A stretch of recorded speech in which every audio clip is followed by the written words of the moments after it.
Thank you very much for having me. Thank you for inviting me along. Thank you for giving up your time to listen to what I have to say, much of which is unpacked in a lot more detail in this book, Values, Voice and Virtue, published by Penguin. We are all living through a cultural revolution.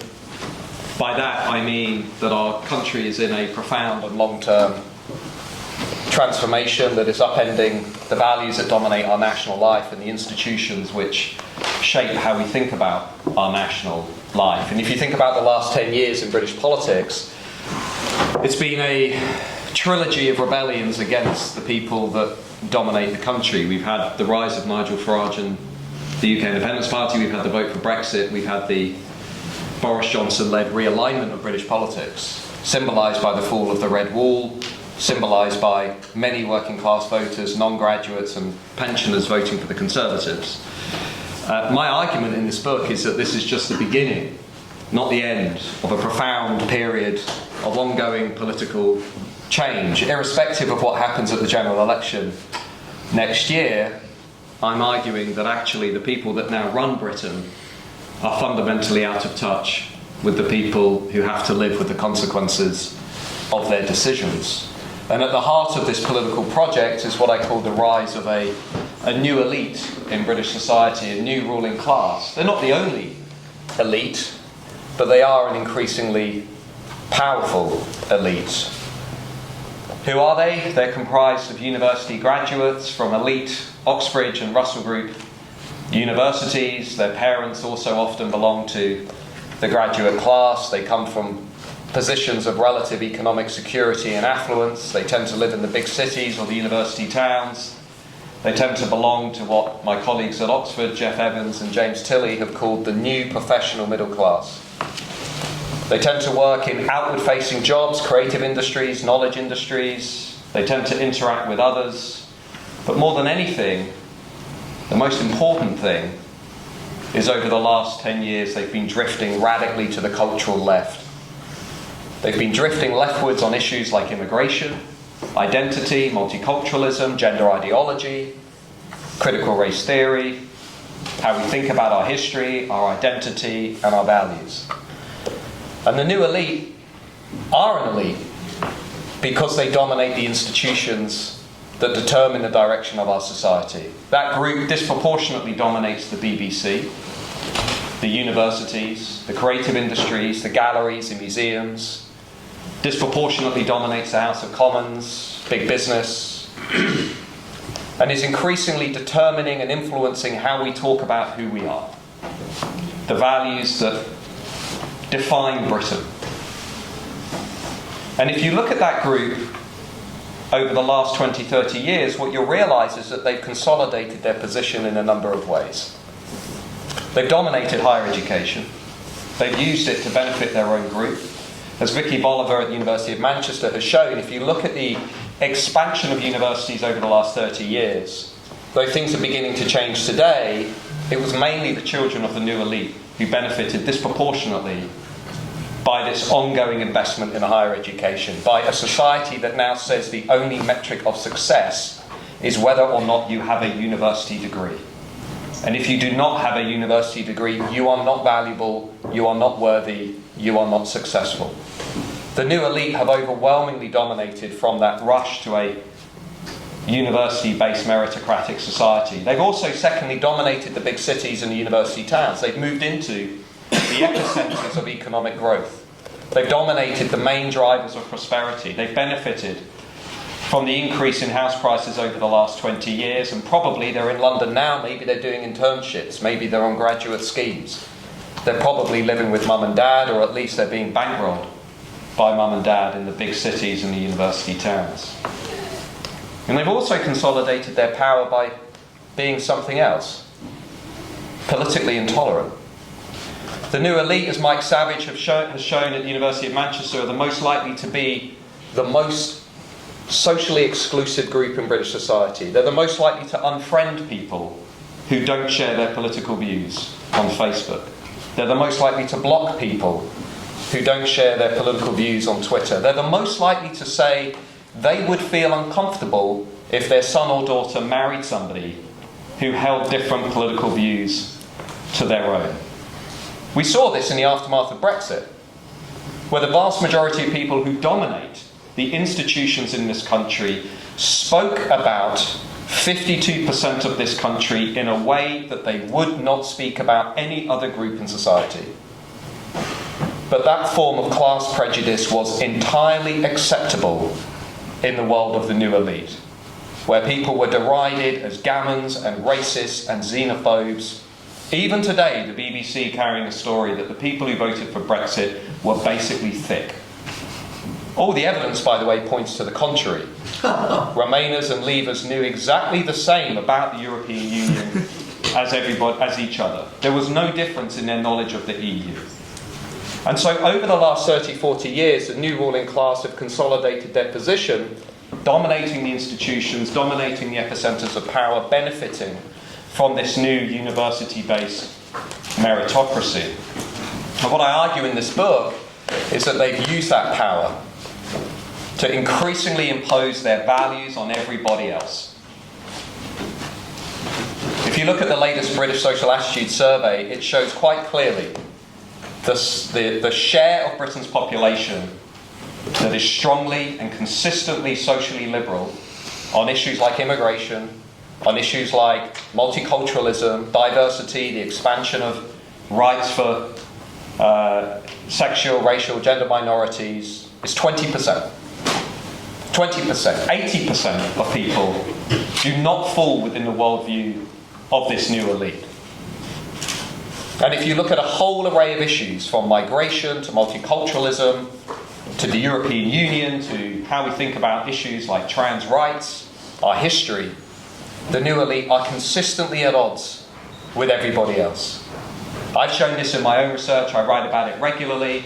If you think that Britain should have more immigration, if you think that immigration in Britain has been consistently positive, if you think that multiculturalism has been a success, if you think that a man can become a woman and a woman can become a man, if you think that Britain is institutionally racist, if you think that racism is a very serious problem in British society, if you think that we cannot move on unless we stop to address things that happened in our history 300 years ago, if you strongly support Black Lives Matter, if you deny that Hamas is a terrorist organisation, which it is, it's a terrorist organisation, then you are at best representing 15% of this country, 1/5.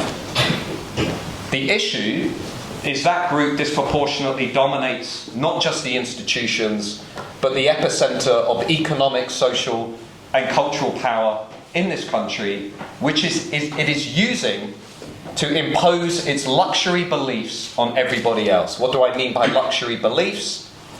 I mean beliefs that impose very few costs on the ruling class, which they use to project their social status and their sense of moral righteousness, to win esteem and respect from other members of the elite class, but which impose high costs on everybody else.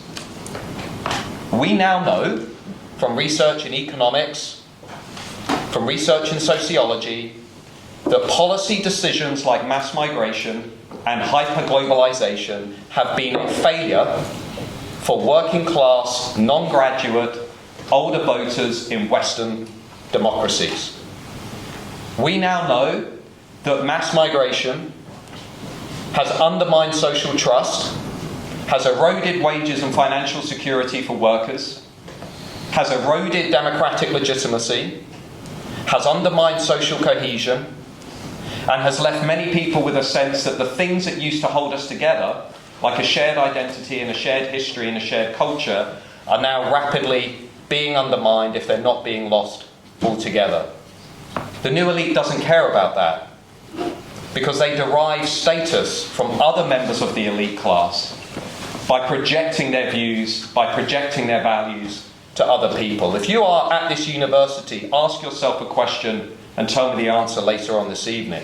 Have you ever stopped yourself from voicing an opinion a belief, a value, because you're worried about the consequences that might follow if you voice those things in higher education. Because if you look at the evidence, 1 in 4 university students, which is not an insignificant number, are now self-censoring their views on campus. 60% of Brits, if you look at the YouGov data, say they no longer feel that they can say what they really want to say because they're worried about this stifling orthodoxy. In other words, they hold values that are not shared by the elite class. Now, in a world where people had access to institutions and could shape the national conversation, that might matter less. But the blunt reality is, if you are from groups outside of the new elite, your chance of influencing the national conversation is minimal. If you look at the senior positions of influence in almost every creative industry or institution in the country, they are overwhelmingly dominated by people who belong to that new ruling class. If you look at the main political parties in this country, they are overwhelmingly dominated by people who belong to that ruling class. If you look at what happens at university, in the 1960s, to give you one example, the ratio of Conservative to Labour supporting academics, there was 1 Conservative for every 3 Labour voting academics. Today, there's 1 Conservative for every 10 Labour voting academics. I campaigned and successfully helped pass the Higher Education Freedom of Speech Act because I believe that our universities are no longer capable of exposing their students to the full range of viewpoints and beliefs that exist in British society. Because I got tired of watching my friends like Kathleen Stock and Jordan Peterson and Eric Kaufman and others being harassed and chased off the university campus. And I got tired of hearing my colleagues say this wasn't really an issue, when it clearly was an issue. So when you look at the voters who have been rebelling by voting for populists, by voting for people like Boris Johnson, by voting for Brexit, much of that, in my mind at least, and I think I'm right in saying much of the evidence supports me, is rooted in a very legitimate grievance, that they're not in the national conversation, they're not in this public square.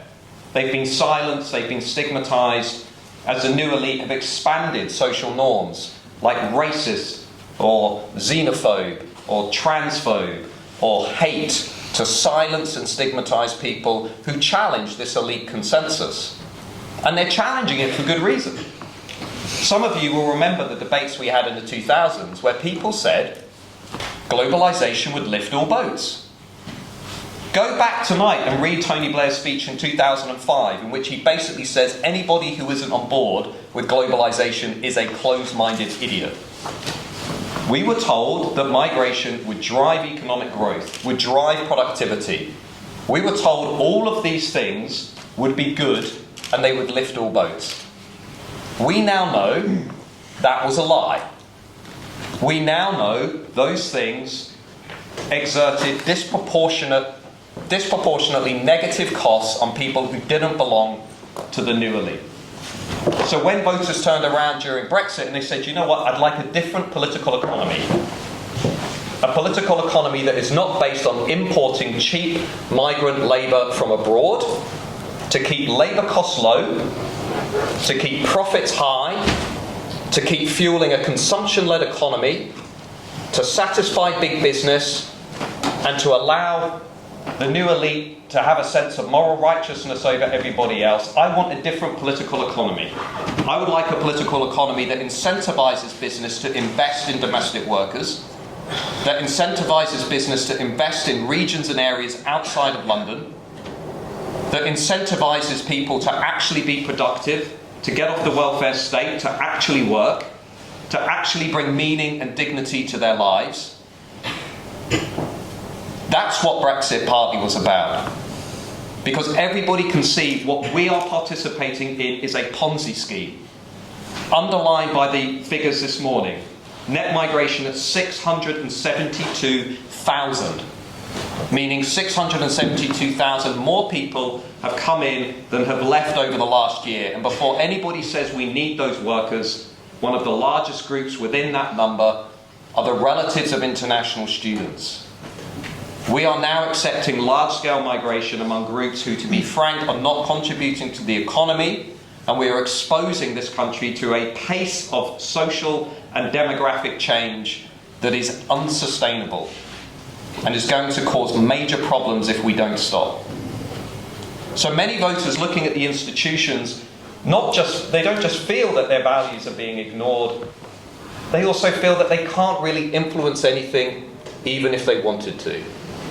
The Netflix dramas, the way in which British history is being continuously revised to project liberal progressive values, the way in which now our entire national identity is wrapped up around the notion of asymmetrical multiculturalism, the idea that we can celebrate identities and cultures and histories so long as they belong to minority groups. But we cannot preserve and protect the identity and the history and the culture of the majority. Even worse, that identity must be repackaged around the celebration of universal liberal themes, like diversity. To say that a country is welcoming of diversity is fine, but it cannot be the foundation of your national identity, because it's like saying you have no identity of your own. And people from this country have a very proud history, a very proud identity. They have a great set of values. They built a wonderful civilization. And among the new elite, there is a group, 15%, according to the More in Common surveys, who have a fundamentally different view of who we are. They say we're racist. They say that we can't move on unless we revisit the legacy of slavery, while ignoring all of the manifestations of slavery that happen outside of Western nations and are still happening today. And they say that if we do not repent for who we are by accepting our white privilege or our whiteness, many ideas of which are actually now becoming embedded in our primary and secondary schools, as groups like Don't Divide Us have shown, which say to our children, the only interesting thing about you is not your character, but the colour of your skin or your sexual identity. If the first wave of civil rights campaigners from the 1950s and 60s could see us now, they would be appalled. Because we are racializing and dividing children on the basis of a radical ideology that has no basis in science and is fundamentally illiberal. The reason I talk so much about radical progressivism among the new elite, including, by the way, views that are shared by critics on the left, like Yasha Monk, as well as critics on the right, like Chris Rufo, is because what we are dealing with among the new elite is a fundamentally illiberal ideology. It has no interest in individual rights. It says the only thing that is of interest is your fixed group identity, your racial, sexual, gender identity. It has no interest in pluralism. You are either an oppressor or you are being oppressed. And it has absolutely no interest in the stories that have held us together over decades and centuries, in our shared sense of history, our shared sense of values. In fact, even worse, what radical progressives want to do is deconstruct many of the foundations that have held us together over many decades. We are dealing not with people who want to be nice. We are dealing with an illiberal ideology that would happily sacrifice free speech and free expression on the altar of social justice. So to my friends on the left, I say, this is kind of like the time you want to stand up and call it out, because I'm getting quite bored of watching liberals not say anything while radical progressives run around tearing down things that we've spent decades and centuries building up. And the new elite, lastly, are, in my view, deeply problematic because they are reshaping the way in which we derive meaning and worth and status in our society. We are importing the same divisive culture wars that have ruined America. by saying to people in Britain that you only deserve status and esteem and recognition if you now belong to the right class and you hold the right views and you subscribe to the right set of values. Rob Henderson at Cambridge wrote a very good essay recently where he said the difference between the old elite and the new elite is that the old elite projected their social status through money, through family, through estates, through private club memberships on Pall Mall. The new elite project their status through ideology. They project their status by exhibiting their understanding of a vocabulary, by aligning themselves to radical progressivism, and by insisting that everybody else better get on board or they will be denounced as a low-status, cultural conservative, Brexit voter, bigot, gammon, etc. And what worries me more than anything about Britain at the moment is the extent to which we are imposing that worldview on our children. I do not want my 2-year-old daughter going to playgroup and being introduced to the teddy bears and being told what their pronouns are. That is a radical belief system that has no basis in science. So unless we are better able to respond to the rise of this group and the beliefs that it is pushing, unless we're able to strike a compromise and accept the fact that the vast majority of voters out there do not want to live in a society that's characterised by mass, ongoing, uncontrolled, unassimilated immigration. They do not want to live in a society that is exposed to ongoing hyper-globalisation, which is undermining our social fabric, which is undermining the financial security and the cultural security of voters, and which accords as much respect and esteem to all groups in society, not just those that hold the right values, not just those who subscribe to a very narrow set of values, then we are going to have many more political rebellions in the years ahead. And they're going to make Brexit look like the trailer.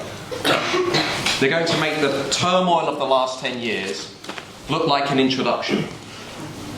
Because if you look across Europe today, as we saw with the Netherlands this morning, as we can see in Italy with Giorgia Meloni, as we can see in Sweden with the Sweden Democrats, as we can see in France, where Marine Le Pen has every chance of becoming the next president, as we can see in the polling in the US with Donald Trump ahead of Biden, as we can see in Germany with the AfD, the most popular party among men, I would put it to you that social liberals and progressives have so far completely failed to respond to what 2016 was all about. I would put it to you that liberals and progressives have moved so far left on cultural issues since then that they've become even more alienated from the average voter, who does not want to be told that a pregnant woman is a pregnant person, who does not want to be told, because it's not true, that endless migration is just a good thing, so get on with it, and who does not want to be told that we should be allowing children to take puberty blockers or 16-year-olds to legally change their gender, or that the only thing they derive status and esteem from, their national identity and their history, is somehow inherently problematic, or that the British countryside is racist, or that the most interesting thing about the plague was that more black Britons disproportionately died than white Britons, or to be told that cricket is somehow xenophobic, or to be exposed day after day to what is quite openly a political project, imposing a very narrow and divisive worldview on the rest of us. So that is where we are heading, unless we can actually regain a sense of perspective, reassert the values of the majority, give them a voice in the institutions, and push back against un-British ideologies which are hardwired to push us apart. Yeah, I'm being provocative and challenging because I believe the best thing about this country is our civic culture. We are tolerant, we believe in pluralism, we reject dogmatic ideologies from abroad. That's what made us unique. That is why we were not like Germany. That's why we were not like Italy. But now I just see an elite class that is importing utterly ridiculous, divisive ideologies as if we are the same as America. And as we now know, Britain is not America. We have a fundamentally different history. We have a fundamentally different set of values. And it's a shame to see the elite institutions doing more than anybody else to push this nonsense on wider society. Thank you very much.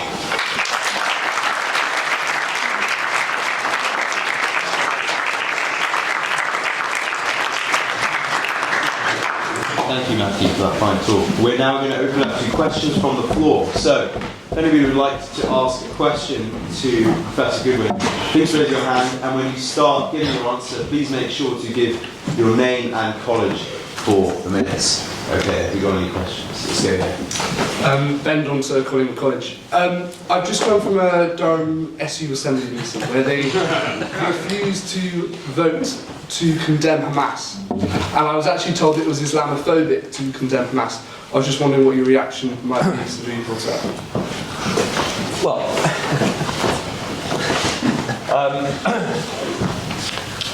what does radical Islamism and radical woke progressivism have in common? It's a good starting point.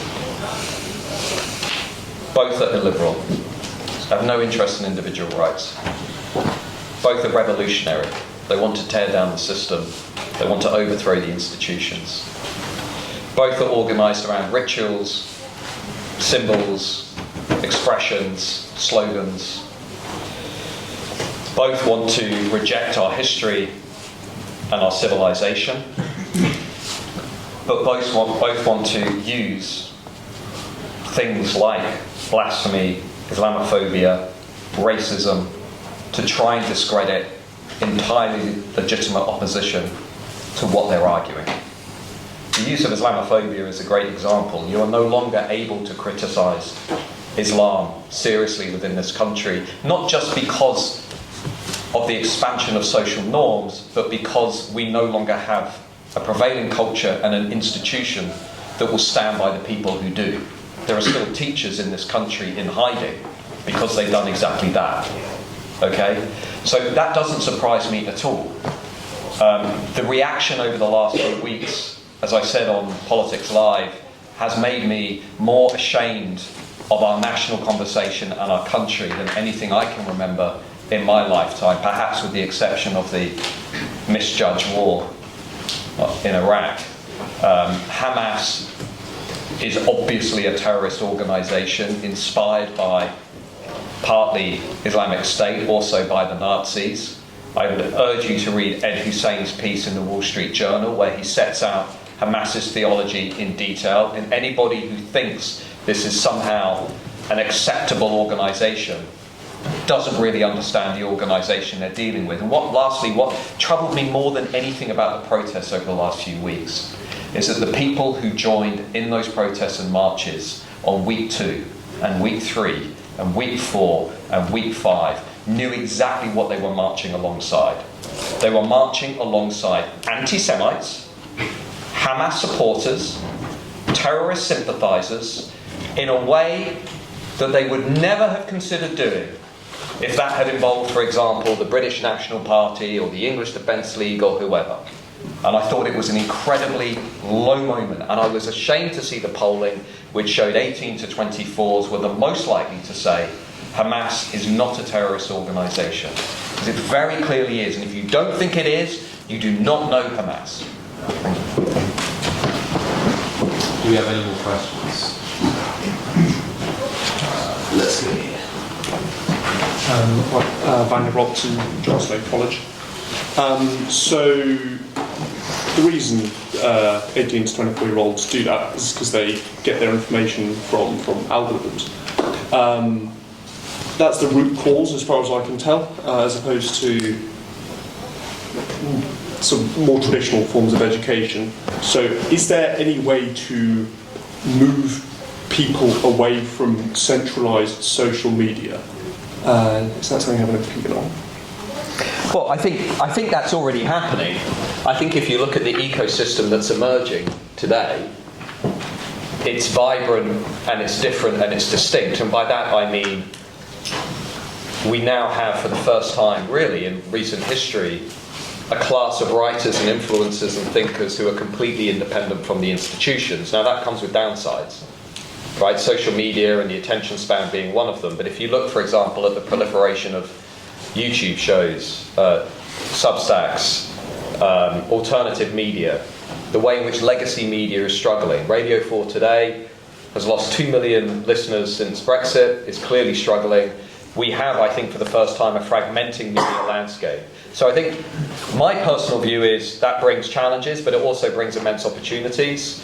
I'll give you an example. I did a show a couple of days ago, Trigonometry, which within 18 hours had around 200,000 clicks, is doing more impressive numbers than many of the mainstream shows. To me, that's the future, right? And if the conversation isn't going to happen on Radio 4 today, or it's not going to happen on Newsnight, then we have to have the conversation happen elsewhere. But the second bit about this, which I mentioned in my talk, are the universities. Now, you know, I feel very strongly about the fact that we are not yet exposing students to the full range of ideas and beliefs that exist out there in wider society. I will always come across third years by the time they get to my module who will say, I do not feel that I've been given a fully impartial, objective view of society. I've worked in universities for 20 years. I think it's simply a problem that we haven't fully grappled with. And I think if we're going to try and get some trickle-down cultural change, shaking up the universities is one way to go. That's why people are starting alternative universities. That's why I think we're now beginning to revisit the way in which we structure higher education. Should the degree really be 3 years? Should we shorten it? Should we try and do things in a slightly different, more innovative way that alongside that exposes students to different ideas? I think these are all things we need to think about, because if you are leaning in a more conservative direction, I think it's probably pretty clear that the orientation of higher education, which we've seen, by the way, through the Israel-Gaza conflict, the way in which the elite institutions, particularly in America, have been politicized, I think is increasingly unacceptable and unsustainable. So I'll leave it there. Thank you.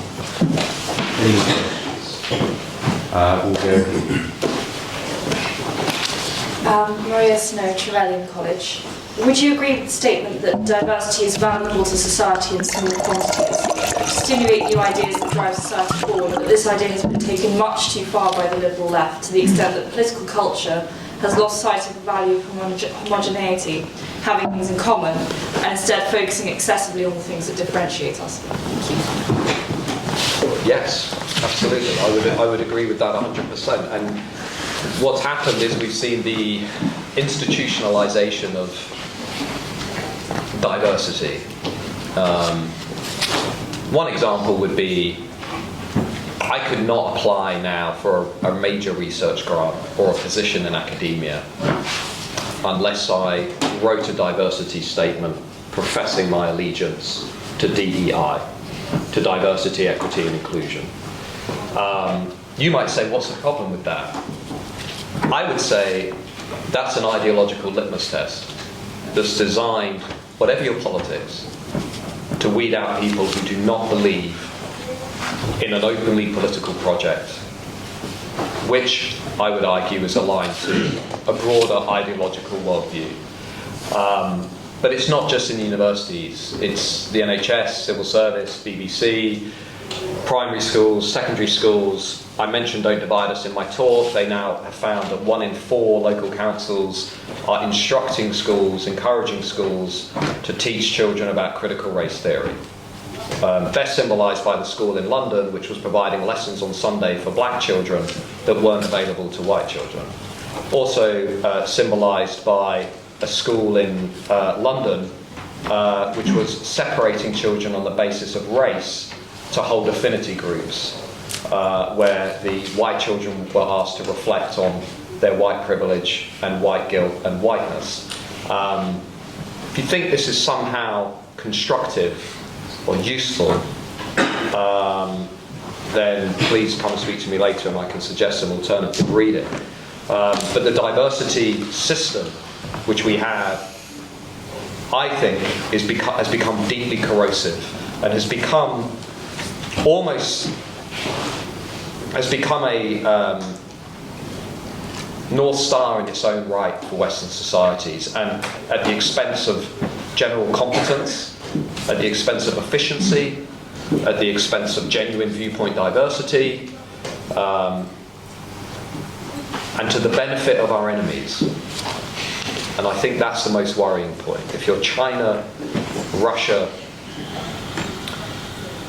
if you're a radical Islamist regime, and you're looking at how the West is now eating itself over identity politics, and there's a very good book recently by Yasha Mung from the left perspective critiquing identity politics, it's very clear that we are now rapidly undermining ourselves from within by becoming so obsessed with a worldview that is just hardwired to push us against one another. And so when you mention commonality, we have no unifying stories really anymore. What is the unifying story that holds us together in Britain? I can't really think of one at the moment that would transcend the number of groups and grievances that we have in British society, which is what Suella Braverman was saying. The fact that Times columnists didn't understand what she was saying is itself a reflection of how poor our national debate has become. What Suella was saying was not, I have a problem with multicultural societies. What she was saying was that I have a problem with multiculturalism, a policy which consistently prioritises group difference over commonality. And if you don't think that is happening, I would suggest you get up tomorrow and take a train to Oldham or Rochdale or Rotherham or Bradford or Blackburn and have an extensive look around, because those are the towns that I did my PhD research in. I know those towns very well, and it is very obvious to anybody who has lived or worked in those towns that many groups are now leading parallel lives. The Dame Casey report of 2016 made this very explicit when she said there are children growing up in Britain today, young British Muslim children, who think Britain is 90% Muslim based on the experiences they have locally. From beginning to the end of the day, the only experience they are having is in highly segregated communities. And that is where you get, I think, this notion of asymmetrical multiculturalism having a very negative effect on society. The other obvious symbol of that, an example of that, was the sexual exploitation of young white working class women, which is still going on across many towns in England, where because of the expansion of taboos like racism in the name of diversity, many people in power, local councils, police, universities, were not even willing to entertain the notion that the organised gang-based grooming of young white women was going on.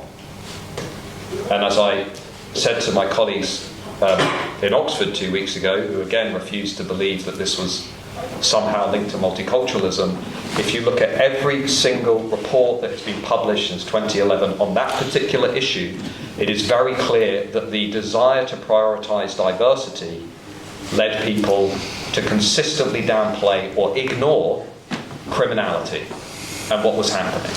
And I think that is a symbol of a broader problem that we now have, which is the inability to entertain any problems or criticism of diversity, and also to ignore the downsides of prioritising an ideological project. And it will only make us weaker over the longer term. It will only make us weaker. We are not an institutionally racist society. Look at every measure of racism that we have in Britain. If you're a serious researcher, you know the data. Levels of racial prejudice never been lower. European Social Survey, British Social Attitude Survey. If you look at public opinion, if you look at social mobility, I sit on the Government Social Mobility Commission. Every single group in Britain, at every level of the education system, is doing better than white Brits. Every single group, including now Afro-Caribbean, British Afro-Caribbean young men and women, who were typically the only group that were doing worse. They're now doing better than their white counterparts at every level of the education system. So I reject this narrative that we need to endlessly prioritise diversity as some kind of response to us being an institutionally racist or prejudiced or backward country, because the evidence is not there. There are a few things you can point to, possibly, around policing in some parts of the country and potentially wage differentials in some sectors of the economy. But overall, the story is nowhere near as negative as I think your generation is told day in and day out, which is very sad, actually, to see people embracing and adopting this worldview, because it strips everybody of agency. And ultimately, it makes you hate yourself. It makes you hate the place that you're from. It makes you hate your home. What kind of life is that, to live like that?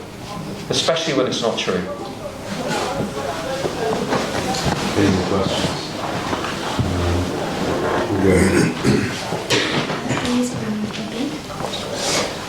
You've talked a lot about the cultural divide.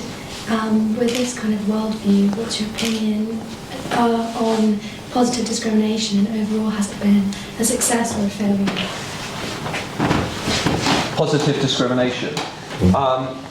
Well, we don't have as much in the UK as they do in the United States, and I think the experience in the United States has been, in some cases, positive until recently. I think affirmative action and policies along those lines have now gone too far. I think they've been enacted at the expense of genuine social mobility. If you look at, for example, the university system, particularly in the US, we are, to go back to the question that was asked earlier, we are removing incentives for hard work, for genuine advancement, for genuine achievement, for success, in the name of fixed group characteristics and identities. If you are a high-performing, very successful, hard-working Asian American trying to get into Harvard and find yourself being rejected because you happen to belong to the wrong minority group, and there's an extensive investigation of this at the Wall Street Journal, which you can go and look at. I don't think positive discrimination is particularly beneficial for you. And I think more generally, trying to get to a place beyond where we are at the moment is something of a fantasy. With the exception of some areas, let's say representation on company boards, let's say representation of women in some positions of seniority in some corporations. Generally speaking, I think the social mobility story in this country is remarkably positive. Politics would be a good example of that, partly. Not so much on socio-economic lines, but certainly on the lines of things like sex and race and ethnicity. Things are certainly moving in the right direction, but it shouldn't be our overriding goal and principle, I don't think. When one group is perceiving themselves to be consistently undermined and consistently marginalised in the name of that, the end result will be more political rebellions. Many of the studies on the rise of Donald Trump in the US, I think, made this quite clear. A perception that other groups are being prioritised over your own was one of the biggest drivers of support for Trump. Because partly it was true in some sectors of the economy, in some sectors of business and elsewhere. So I'm not a fan of positive discrimination. And as I said earlier on, I'm not a fan of anything that just simply looks at America and says we should import that here and we should have that here as well. I don't think that's beneficial at all. Thank you. Any questions over here? Yes, in the glasses. Yeah, you're in the grey. Hi, George Carter. You identify a number of issues quite eloquently, and specifically in terms of this elite dominating both sides of our political discourse on the left and the right. Do you think that democracy should be a way that the majority are able to influence in a way that the 85 against the 15? Why do you think it is that the majority who hold those views are not getting the ability to hold positions of power within government and parties?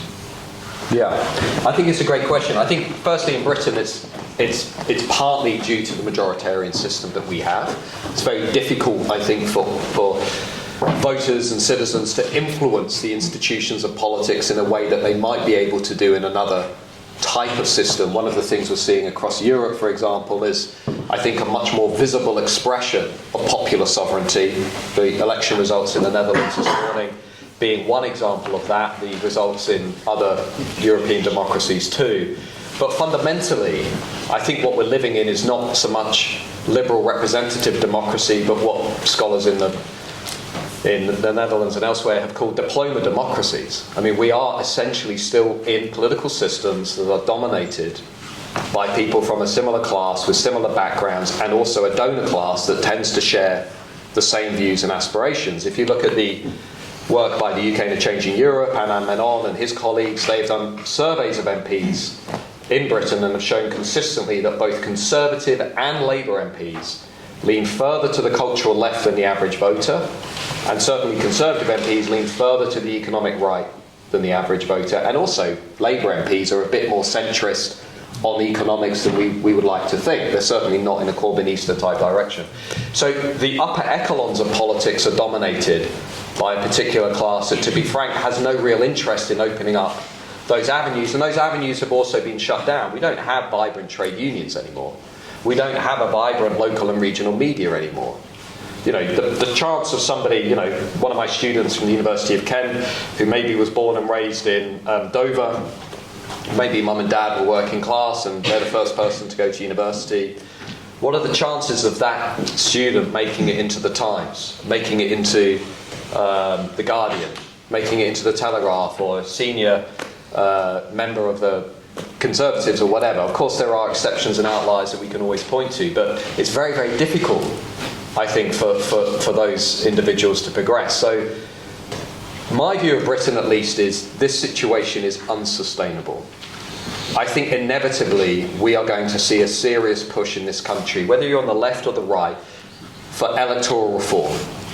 Because having lost the European Parliament elections, we are now left with only two ways of influencing government, essentially: local elections and national general elections.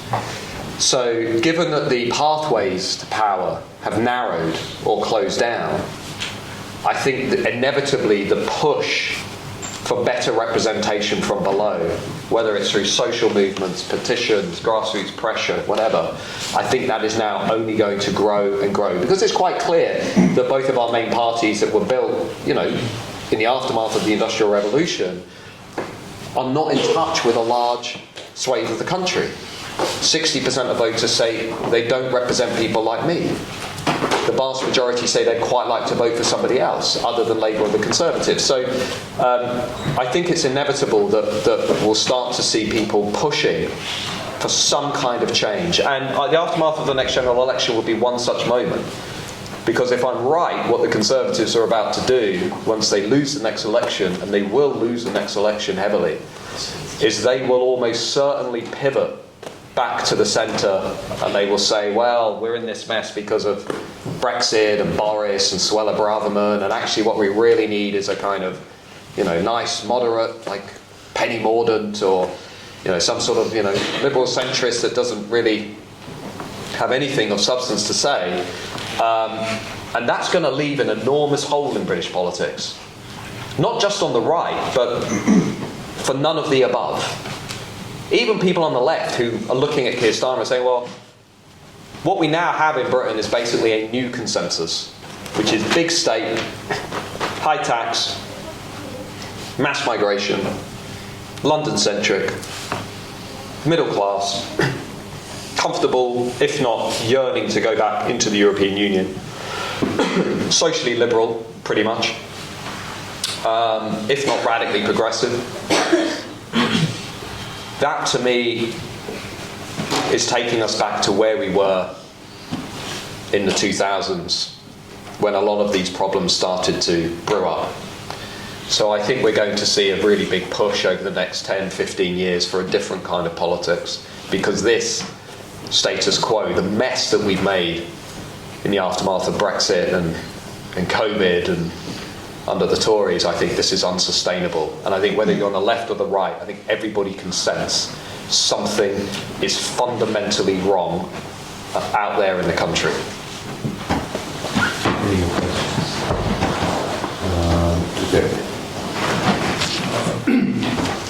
Nadav, Hillview College.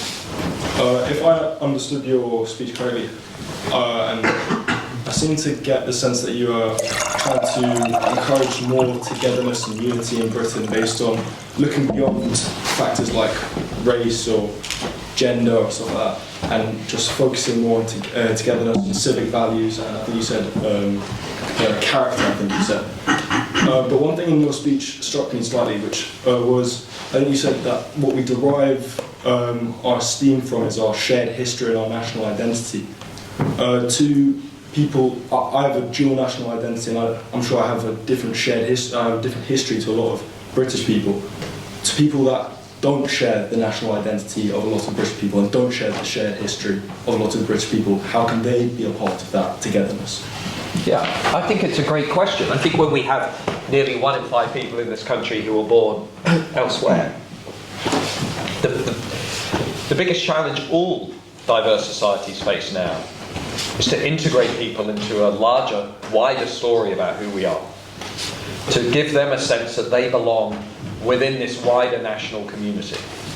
Because if we don't achieve that, the end result is going to be US-style fragmentation and polarisation, where people just don't really get on. They don't see eye to eye, they don't have anything in common.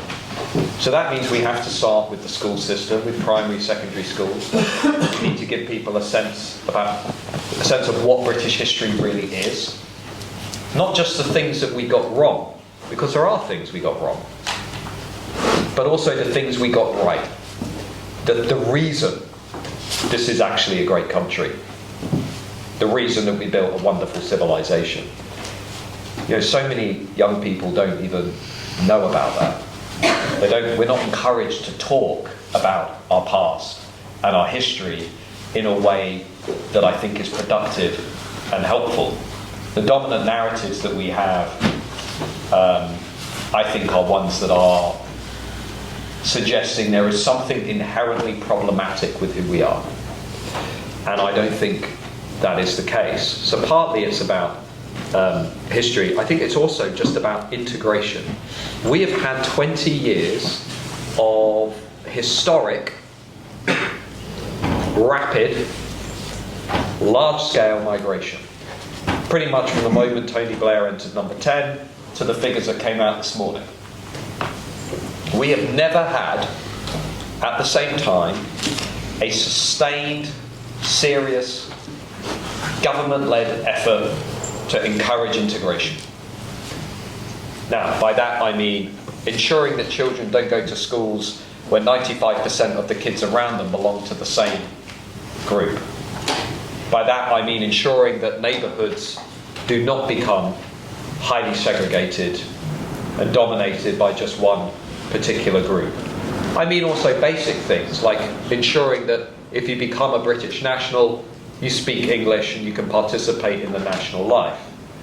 I also mean, on the flip side of that, ensuring that people who don't subscribe to our laws and our way of life, let's say senior Hamas lieutenants who are given British citizenship and social housing and allowed to participate in the right to buy scheme, as the Times recently pointed out, should be deported and removed from the country. Because the end of being tolerant, the era of being tolerant to people who are not tolerant of our way of life has to come to an end. But at the same time, the people who live here should be expected and encouraged and incentivised to participate in that national life, in that national story of who we are. Abiding by laws, respecting institutions, speaking the language, being taught about our values, being taught about our history, being given a sense of who we are, being encouraged to mix, being encouraged to integrate. And if you look at pretty much every European democracy that has gone through large-scale migration, and Sweden and Denmark are perhaps two of the most interesting examples. I was in Sweden 2 months ago, And everybody I met on the left and the right, in politics, media, cultural institutions and so on, said, our experiment with mass immigration has been a total failure. They openly said it, because the end result, they got the highest murder rate in Europe, gang violence is through the roof, people are throwing grenades around, not just Stockholm, but fairly small towns in the middle of nowhere. The Financial Times had a big story on the Swedish experiment this week. You can go home tonight and look it up. I also tweeted about it. There's an example of a country that embraced mass immigration in the name of virtue signalling without thinking about how to integrate people into wider society. Denmark did the opposite. Denmark has accepted lower levels of migration, but has invested seriously and is trying to invest in integrating people into a wider story of who we are. Now, we have a choice. We can either now start to integrate much more seriously, or we can remain on this road that we're on at the moment, where we've got people who are being born, raised, and educated in British schools and universities becoming suicide bombers, or Hamas supporters, or terrorist sympathisers. Or we can get serious about the fact that immigration is also going to require assimilation. And I think that's the choice facing us. Leave it there.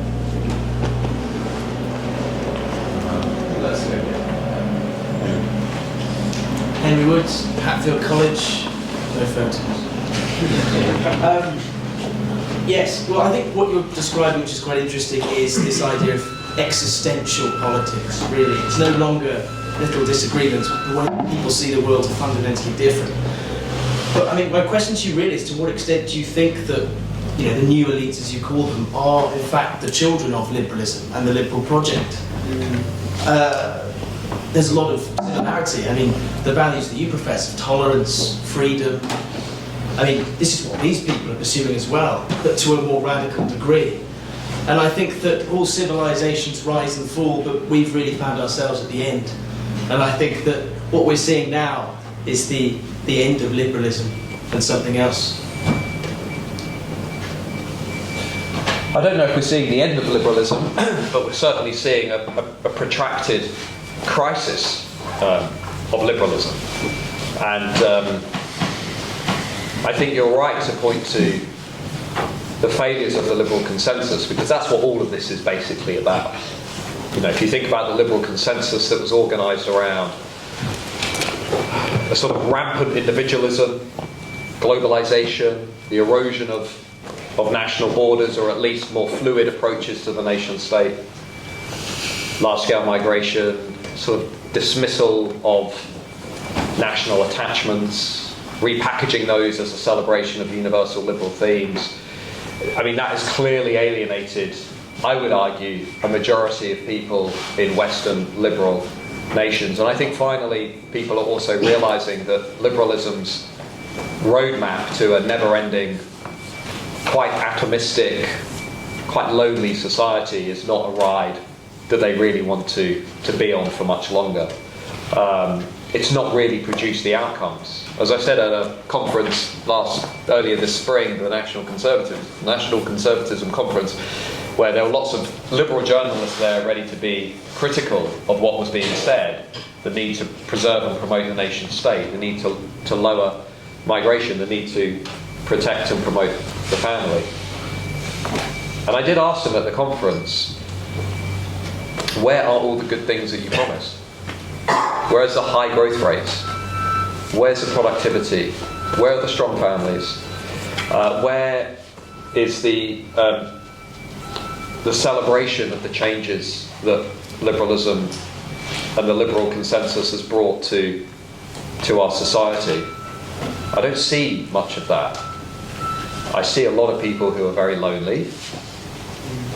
I see a country with the highest rates of family breakdown in the Western world, with the exception of America.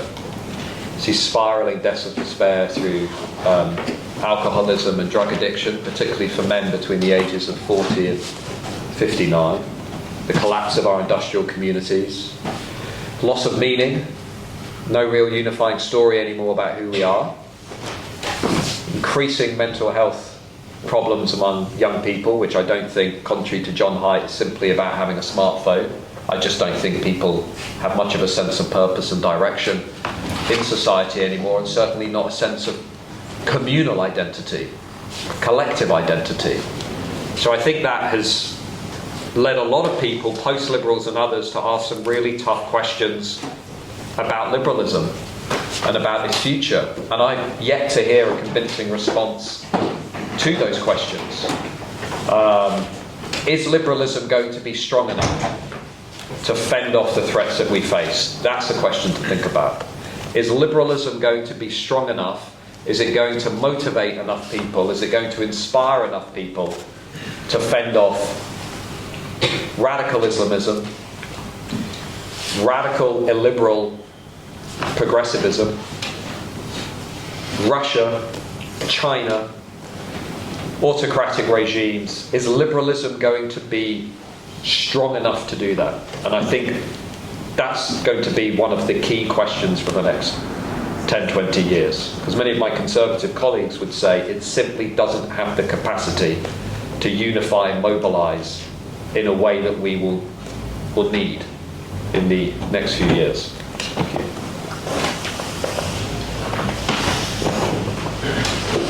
Josh Oxley, Grey College. There's been a couple of flattering questions tonight. I'm not going to be as nice, Matt, because we disagreed over dinner. I invited you because I disagree with you, and I really enjoyed debating with you. Neither party supports gender self-identification. Neither party supports increased immigration. In fact, both parties engage in the demonisation of immigrants. Both parties say Hamas is a terrorist organisation. Neither party is calling for a ceasefire in Gaza or condemning the ongoing genocide of the Palestinian people. Neither party supports reparations for slavery. Neither party supports critical race theory. Neither party supports rejoining the EU. The only elite consensus that I can see is the consensus of capital owners. The consensus of the continuation of wealth extraction from the working class to the elite class. The consensus of mass wealth inequality. If neither the government nor the next government buy into your consensus and your construction of the new elites, and you say that Conservative and Labour Party MPs are to the left on culture issues, then why aren't they using that, those values and implementing policies to carry out their ideology? I think that this construction of the new elite is a complete distraction from what the actual consensus is among the holders of power in politics, because they don't want you to know what the real elite consensus is, because the real elite consensus condemns you to a lifelong cycle of poverty. I think it's a distraction, Matt. Good. I think one of the big misconceptions about the book, firstly, is I think people thought I was saying the old elite doesn't exist anymore. And I don't think people who make that argument haven't read the book, and I'm not for a minute suggesting you haven't read the book, because I'm sure you have. But the old elite is very much still with us. You see it in the Sunday Times Rich List, you can see it in St James in London, you see it in the Tory party. So just on that particular point, I'm not saying the old elite doesn't exist. What I am saying is that the axis of power in this country and other Western democracies is tilting very rapidly towards a new elite. And you can also see that, by the way, in the speed and scale at which even those people you point to in the corporate boardrooms, even BlackRock and others, the hedge funds and the investment funds, are quickly reshaping themselves around the values of the new elite. Now, you might say that's cynical. You might say, from a left perspective, like Carl Rhodes in Woke Capitalism, that that's all designed as a kind of, greenwashing or woke-washing to distract from the real manipulation of wealth. And I would certainly share some of those concerns, but they are falling over themselves in not an entirely self-interested way to embed the diversity, equity and inclusion agenda within capitalist systems. So I don't think it is completely absent, actually, of serious intent. The consensus you talk about, I don't recognise, actually. If you look at the extent to which public institutions, and we've seen it again this week with the civil service, we've seen it with the NHS, we've seen it with schools, there's lots of evidence in here that points to it, most public sector institutions in this country, from the BBC to the NHS and elsewhere, have implicitly bought into the values of the new elitist consensus. The BBC story this week pointing towards how the plague should actually be reinterpreted through the lens of racial disparity was, I think, symbolic of that. It's easy to pick on examples and sensationalise. But when you have large-scale taxpayer-funded organisations, on the one hand saying, well, you know what, Hamas is a complicated issue, we're not sure if we should refer to Hamas as terrorists. But by the way, we have no problem whatsoever in embracing the language and terminology of CRT or gender ideology. Let's have a big prominent video on BBC teaching kids about what white privilege is. Let's have a big, nice video on the BBC telling kids about what non-binary means. Okay, there is an imbalance within the public institutions, and you see it on a very regular basis. It's not a conspiracy. This is simply education polarisation. Elite graduates have moved to the left on cultural questions. Elite graduates dominate the institutions, so they've taken the institutions with them. So it might be that Labour and the Conservatives don't necessarily support gender self-ID for now, but I'm pretty sure I know what Labour's going to do once they win the election. They've already said the Racial Equality Act is going to be imported. That means government contracts are going to be decided on the basis of race and ethnicity. That's CRT 101. That is classic US-style culture war politics being embedded into the fabric of our society. They've already said, made it quite clear, gender identity theory is accepted. They're going to push it through much of the educational system. We already know Keir Starmer and Angela Rayner support Black Lives Matter. They've taken the knee. They were within 24 hours they decided to do that before BLM came out in support for Hamas, and before senior BLM leaders decided they'd take all the money and spend it on mansions in Los Angeles, or the BLM organiser in Bristol would take 30 grand and give it to her friends. I'm obviously being provocative and challenging, but the point is I think we know where Labour are going to go on these issues. And I think the consensus, both parties are completely committed to mass migration. That's why they've said almost nothing today. They're in cahoots with the very people I think you're pointing to. They are addicted to ongoing, large-scale migration of low-skilled workers to service a broken political economy. Right? In my mind, this is pretty clear to everybody. That's why we're running net migration at 672,000. Right? There is no serious opposition to Labour and the Conservatives on any of these issues really anymore.